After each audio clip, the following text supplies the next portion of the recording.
Bottom of the World, Chapter 13, Passage to Elephant Island.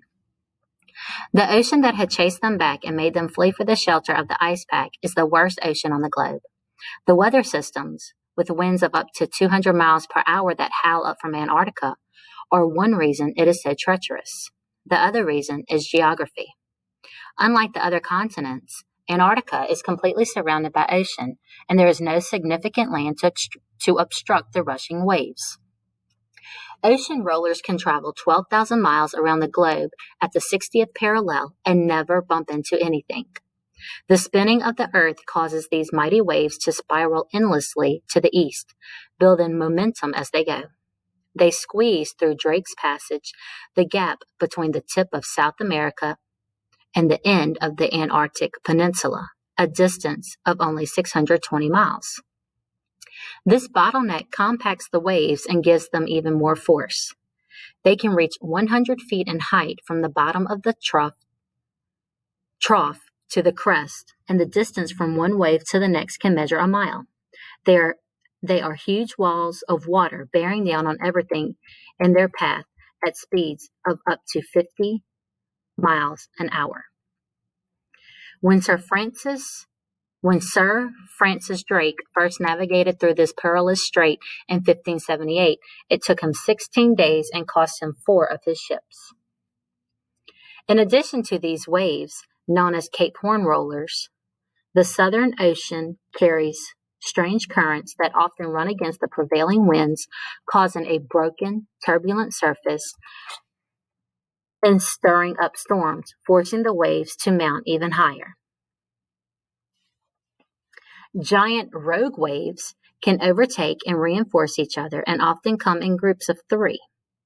The ancient mariners gave them the superstitious name of Three Sisters waves.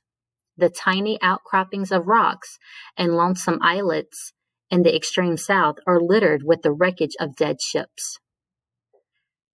A calm day on the Southern Ocean has swells of 15 feet. In the winter, the frigid air that flows north from the pole creates one cyclone after another and collides with warmer air from the tropics, spinning off gales, hurricanes, and blizzards. Spindrift, weeping off the crest of breaking waves, freezes into sleet. Water is hurled up into the sky and dashed back again. Winds scream over the waves. The sun retreats in horror. That is the Southern Ocean in winter. The 3 boats of the Imperial Trans-Arctic Expedition ran from the force of the Southern Ocean back into the pack.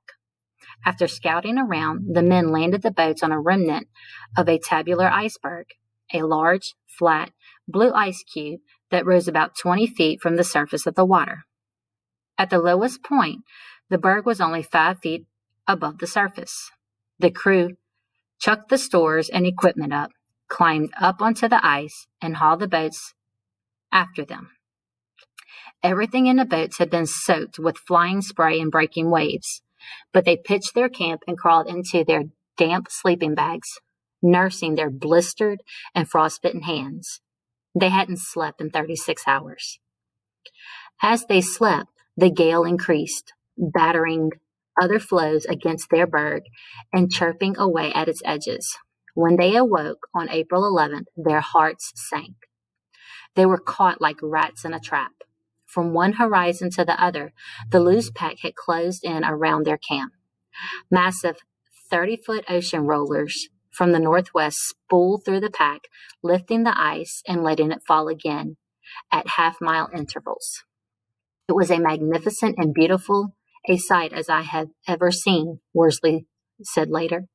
But it was a sight we did not like, for the floes were thudding against our flowberg with increasing violence. Our temporary home was being swept away at an unpleasantly rapid rate. The men could only watch helplessly as the mighty waves jostled the ice together.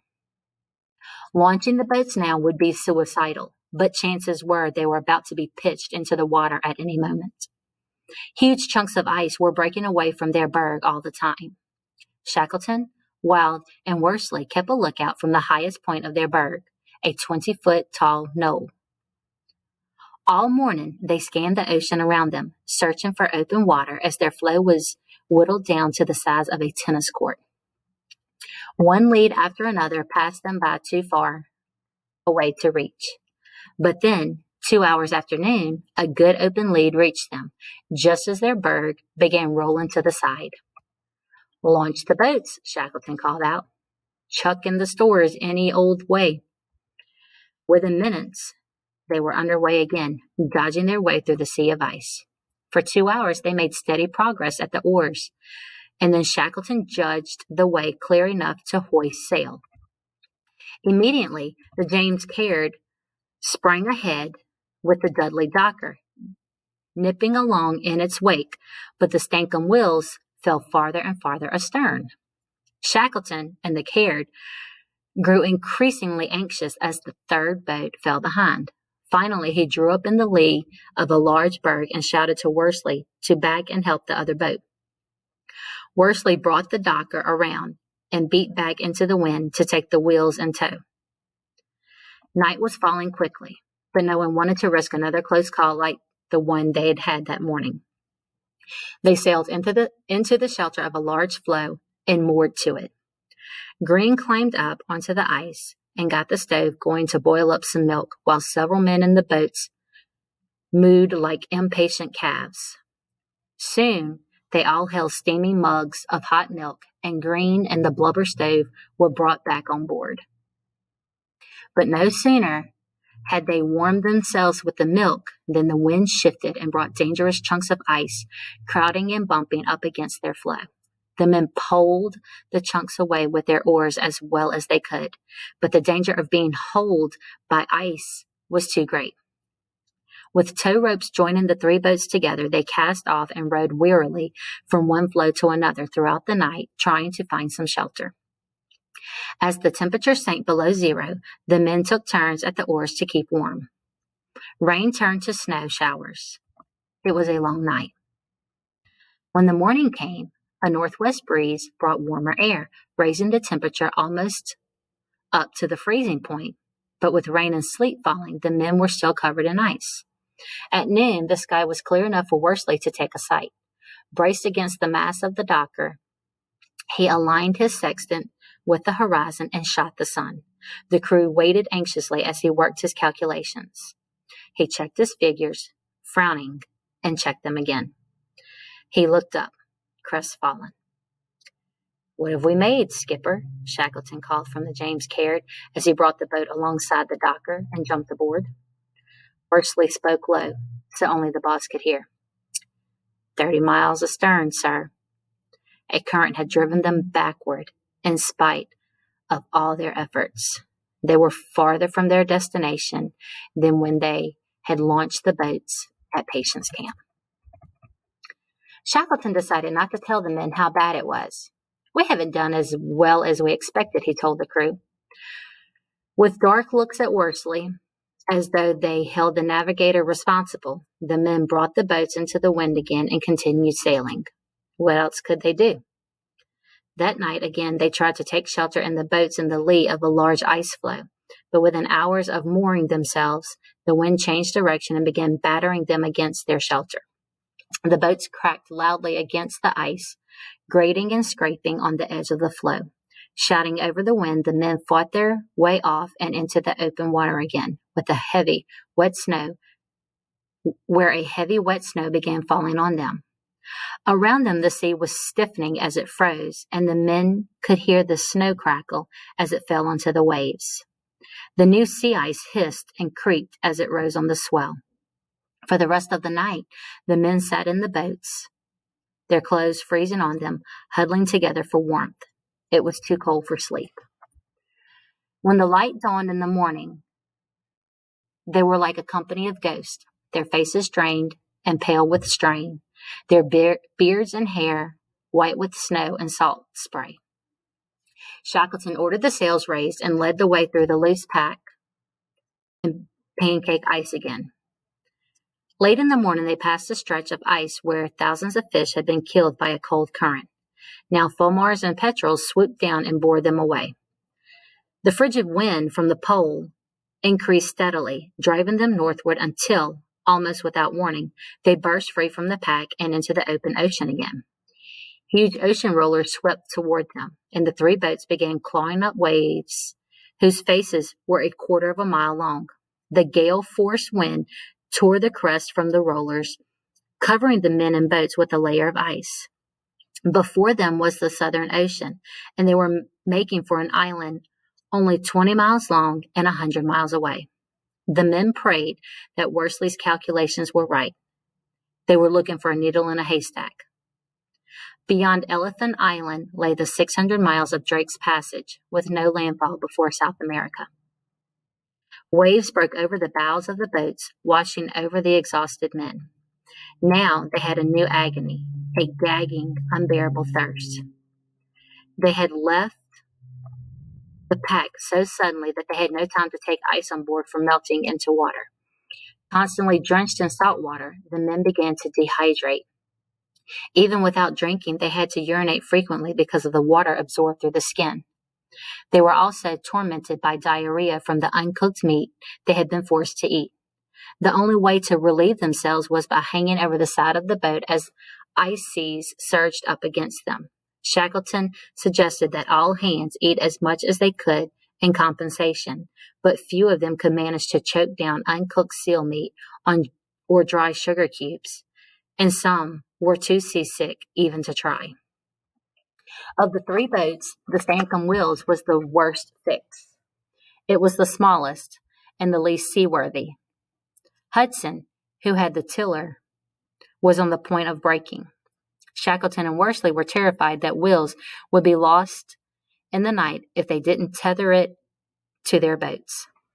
As darkness fell on the ocean, the three boats tied themselves together, and the docker put out a sea anchor to keep them turned up into the wind. They had to wait another night without sleep. The temperature dropped and the wind kept up, sluicing water over their bows. The men's feet were swamped with cold water. As they began to lose feeling, they started wiggling their toes inside their waterlogged boots to keep the blood circulating.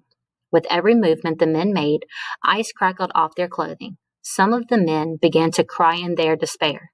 Some shouted curses to the wind through the cracked and frostbitten lips. The fear of killer whales tangling in their lines began to prey on some of the men's minds, and all of them could feel the motion of the boats growing clumsier and heavier as the ice built up on them. They were shipping water constantly. The men took turns hacking ice off the thwarts and bows and bailing to keep the small boats from foundering. Gradually, in the small hours of the morning, the wind stopped flying them and began to taper off. When the sun finally rose in a brilliant pink sky, it shone on 28 men who were more dead than alive.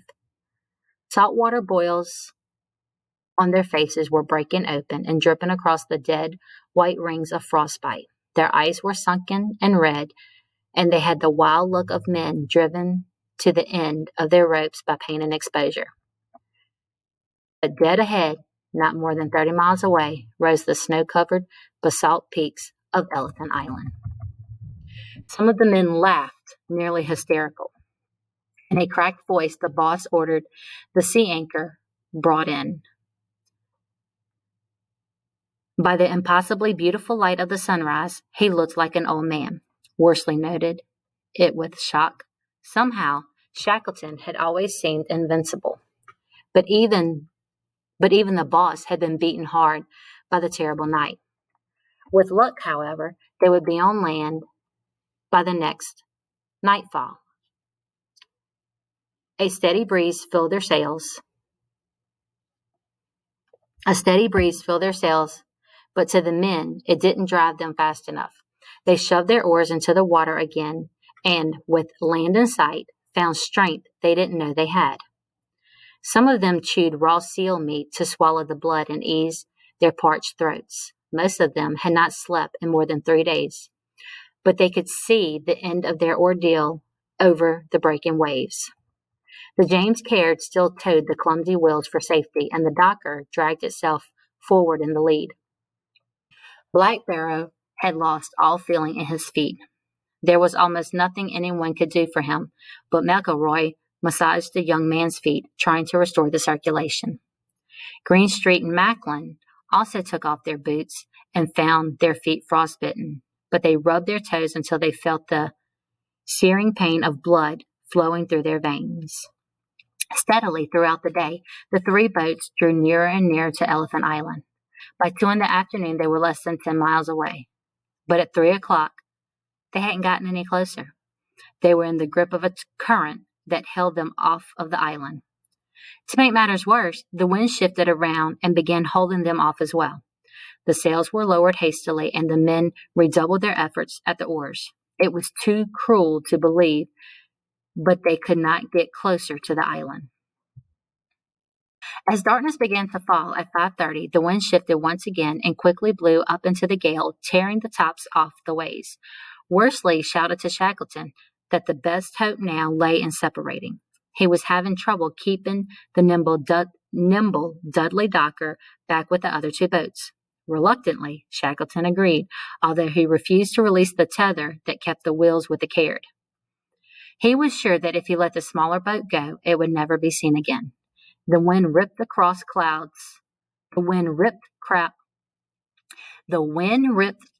across the face of the moon. By the faint light, Worsley steered the Docker toward Elephant Island and was soon lost too. It was night, and they were still on the boats. The men were sick with disappointment. Some of them lay senseless and numb on the brink of losing their minds. Shackleton feared that some of the men would die if they didn't make landfall soon. Once during the night, he called out in the darkness to the wheels. "Blackborough." "Here, sir," came a weak reply. "We shall be on Elephant Island tomorrow," the boss shouted. "No one has ever landed there before. You will be the first ashore." Blackborough did not answer. He had long since lost all feeling in his feet and doubted he would land anywhere, first or last. On the Docker, the men were clawing their way toward the island in heavy seas. The boat pitched and rolled wildly as waves smashed into it broadside. Worsley had only one compass left, and he lighted a match to check that they were still headed in the right direction. The island itself was lost in the darkness. Cheatham had been smoking, but his pipe had gone out, and he begged a match from Worsley to relight it. The other men let out a storm of protest at using up their precious matches. "Look here, I'll sell you one," Worsley said. "Right, sir. What price?" the third officer asked. With a hoarse laugh, Worsley replied, "A bottle of champagne."